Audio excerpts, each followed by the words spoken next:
मेरे भोले बाबा के धाम कैलाश पर्वत की पवित्र भूमि, मेरा नमन स्वीकार कीजिए।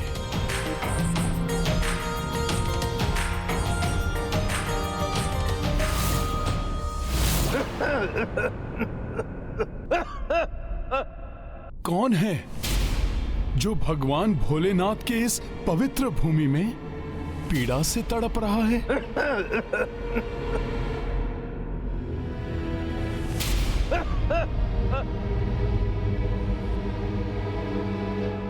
ये कौन है? हाँ, इन्हें तो कुष्ठ रोग हुआ है। अच्छा हुआ जो आप आ गए। बहुत तीव्र प्यास लग रही है। कृपया शीघ्र जल प्रदान करने का कष्ट करें।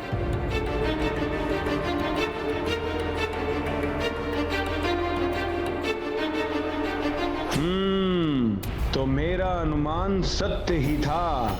हनुमान प्रभु श्री राम के प्रिय सेवक हो, इसीलिए इतना घमंड हो गया है तुम्हें कि एक कोढ़ी की सहायता किए बिना ही चल दिए।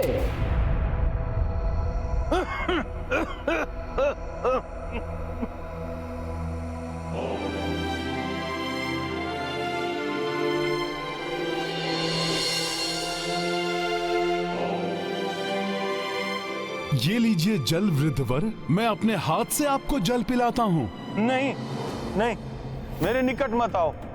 मैं कोढ़ी हूँ, मुझे स्पर्श करके तुम अपवित्र मत हो। आप भी हम सब की ही भांति भगवान की ही संतान हैं, और आप जैसे मनुष्य की सेवा तो भगवान की ही सेवा होती है। मुझे आपकी सहायता करने दीजिए।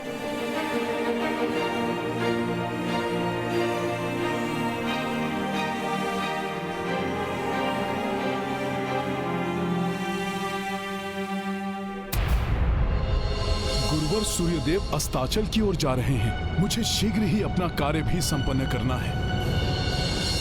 ये तो साधारण परीक्षा थी हनुमान, अभी तो तुम्हें कड़ी परीक्षा का सामना करना होगा।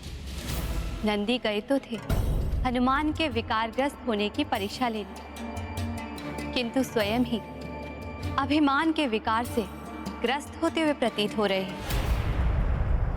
यदि समय रहते विकारग्रस्त होने का आभास हो जाए और प्राणी संभल जाए तो विकारों से बचा जा सकता है। देखते हैं नंदी को इसका आभास होता है या नहीं। धन्यवाद वानर श्रेष्ठ। ये तो मेरा कर्तव्य था वृद्धवर। अब आप मुझे आज्ञा दें, मुझे एक बहुत ही आवश्यक कार्य हेतु जाना है। आवश्यक कार्य? देखता हूँ तुम्हारे लिए वो आवश्यक कार्य महत्वपूर्ण है या फिर एक कोढ़ी की पीड़ा। तब प्रण आपको नहीं लेना चाहिए था भरत भैया। राम भैया को वापस आने में किसी भी कारण से विलंब हो सकता है, कोई भी बाधा आ सकती है राम भैया पर।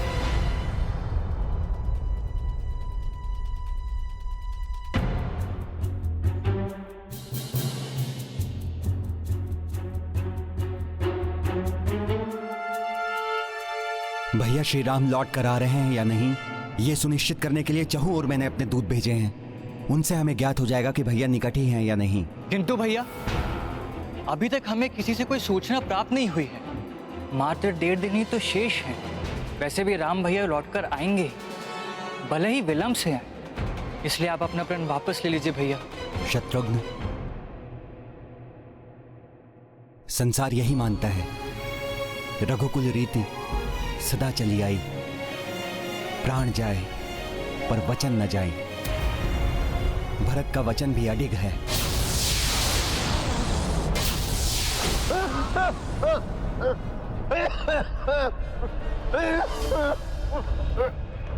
बहुत पीड़ा हो रही है आपको? घाव बढ़ते ही जा रहे हैं। इन पर शीघ्र जड़ी बूटी लगाना आवश्यक है। उसी को प्राप्त करने हेतु कैलाश आया था, किंतु मेरी पीड़ा अब असहनीय हो रही है। मुझे ऐसा प्रतीत होता है कि समय रहते मैं जड़ी बूटियों तक नहीं पहुंच पाऊंगा।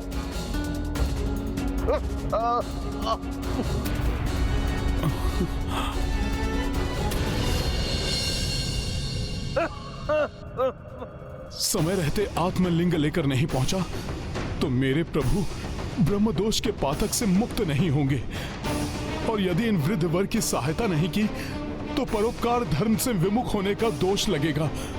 क्या करूं मैं? अब सिद्ध हो जाएगा कि हनुमान की ये सेवा मात्र ढोंग थी या सत्य में ही परोपकार धर्म पर अडिग है हनुमान।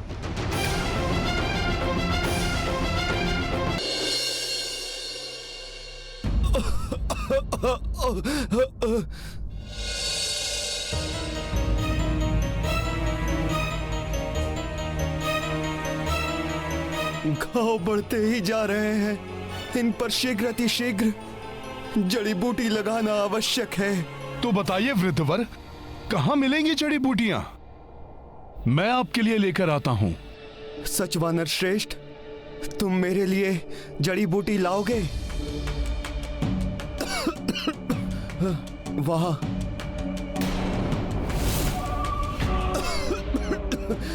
से प्राप्त होगी जड़ी बूटी।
महाकष्ट है। ये गाथा महाबली हनुमत की, रुचिकर लीला राम भगत की। जय जय जय रघुनंदन राम, जय जय जय महाबली हनुमान। क्षण भर में कपि बूटी लाए, हस्त से पीसी लेप लगाए। देख हनुमत सेवा अचंभी, कोढ़ी भेष मह भावुक नंदी। महाबली हनुमत की, रुचिकर लीला राम भगत की। जय जय जय रघुनंदन राम, जय जय जय महाबली हनुमान।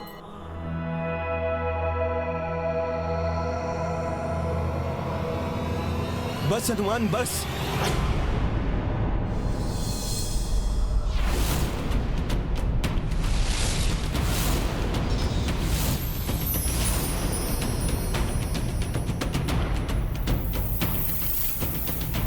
नंदी जी आप?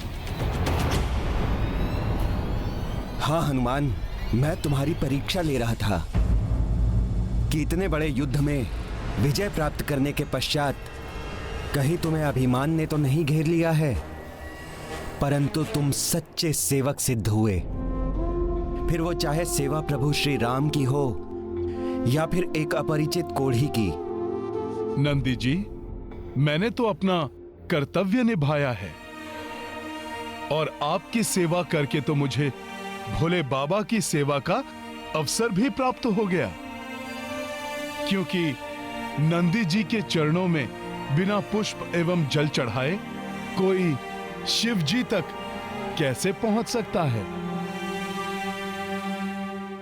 किसी भी भक्त की याचना यदि नंदी जी के कानों में पड़ जाए तो वो अवश्य ही मेरे पास पहुंचती हैं।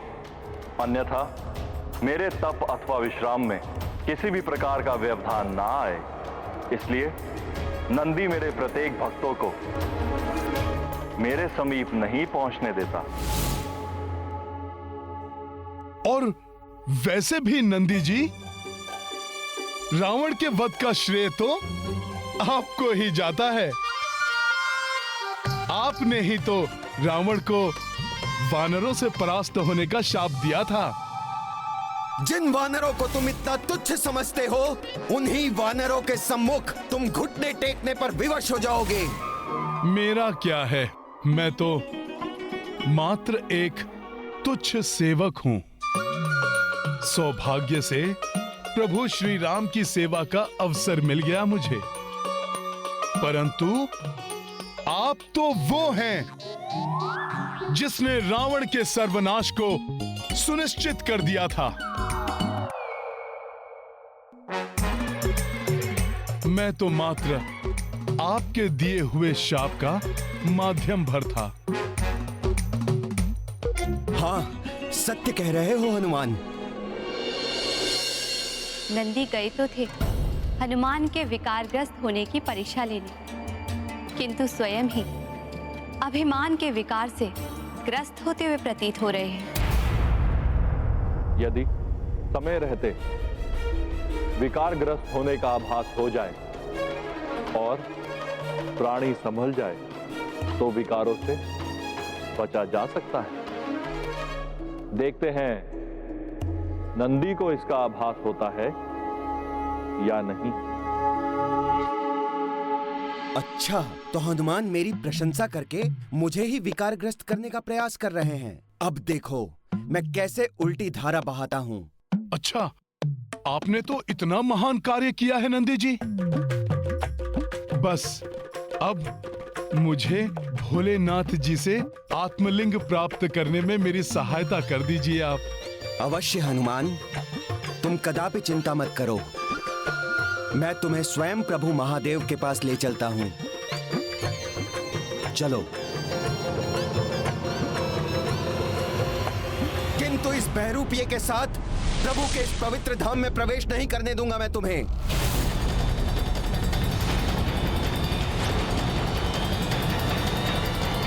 ये क्या, यहां भी नंदी जी और वहां भी नंदी जी?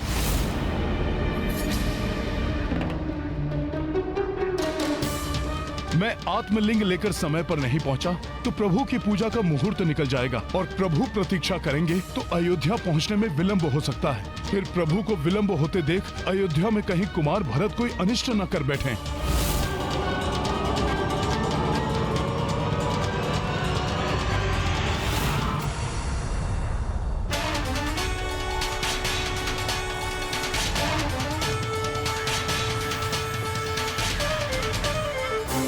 मेरा रूप धारण करके मुझे ही बहरूपिया कह रहे हो मायावी? तुम्हारा इतना दुस्साहस! हनुमान, इस मायावी को दंड दो ताकि ये सारी माया भूल जाए। हनुमान, जब से तुम यहां आए हो तब से ये तुम्हारे साथ छल कर रहा है। पहले कोढ़ी बना, फिर मेरा छद्म रूप धारण कर लिया इसने। इसे छोड़ो, मैं तुम्हें प्रभु के पास ले जाऊंगा।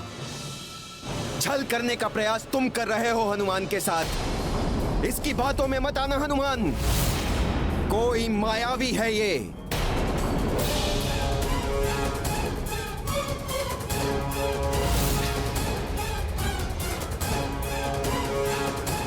ये दोनों तो समान ही दिखाई दे रहे हैं, जैसे एक दूसरे का ही प्रतिबिंब हो। इनमें कौन वास्तविक नंदी है, कौन नहीं, ये ज्ञात ही नहीं हो पा रहा है। तुम हनुमान के कार्य में अनावश्यक रूप से विलंब करा रहे हो। लेकिन क्या करूं मैं, किनकी बात मानूं? आप दोनों तो पूर्णतया एक समान ही दिखाई दे रहे हैं। हनुमान, ये तुम्हारे महत्वपूर्ण कार्य में विलंब कर रहा है। मेरा विश्वास करो, इस छद्म को यहां से दूर कहीं अनंत में फेंक दो। हनुमान, भोलेनाथ तक मैं तुम्हें ले जाऊंगा, किंतु उससे पहले तुम इस बहरूपिये को मेरे सम्मुख से हटा लो। अन्यथा यदि मुझे क्रोध आ गया तो अनर्थ हो जाएगा। मेरे क्रोध से परिचित हो ना तुम, चलिए सारी सृष्टि को हिलाकर रख दूंगा मैं। हनुमान मेरे क्रोध से भली भांति परिचित है। इनकी बाल अवस्था में क्या हुआ था इन्हें सब स्मरण है।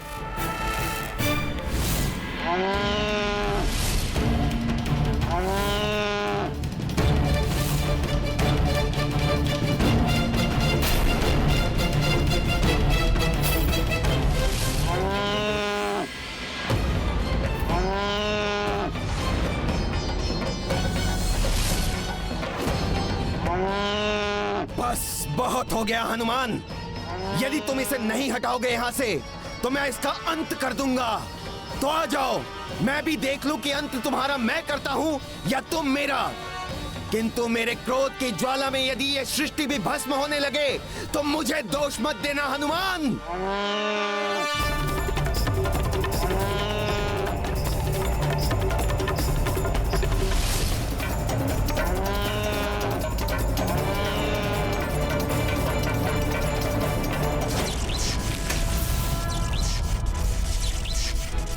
ये दोनों दिखने में तो समान हैं ही, समान रूप से शक्तिवान भी दिखाई दे रहे हैं।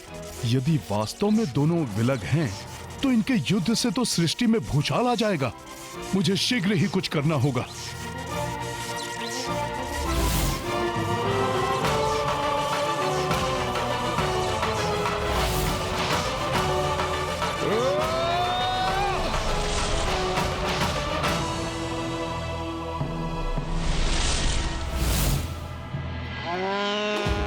रुक जाइए, मैं जान गया हूं कि कौन वास्तविक नंदी है।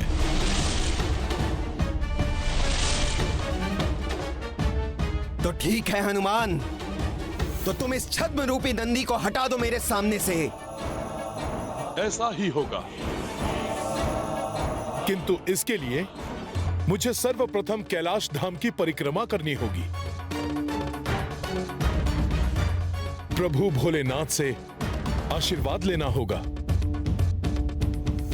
जिससे कि मुझसे कोई त्रुटि ना हो पाए।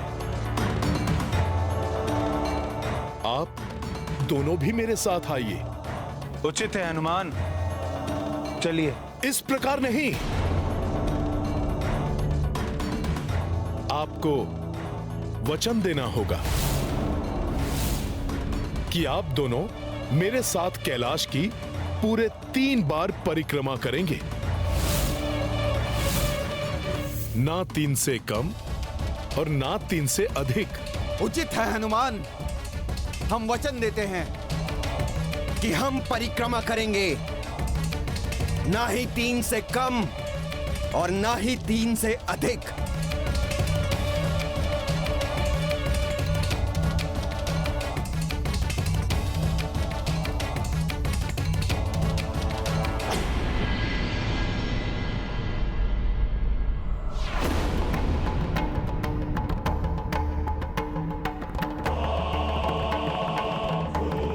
ओम तत्पुरुषाय विद्महे महादेवाय धीमहि तनो रुद्रः प्रचोदयात्।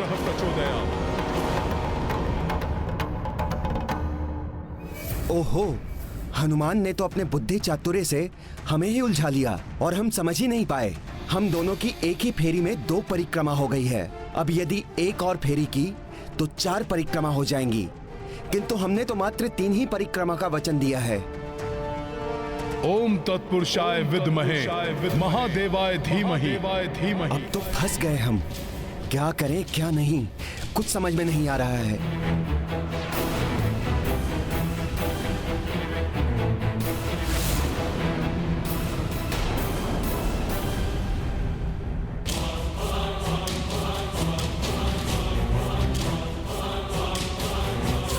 क्या हुआ नंदी जी?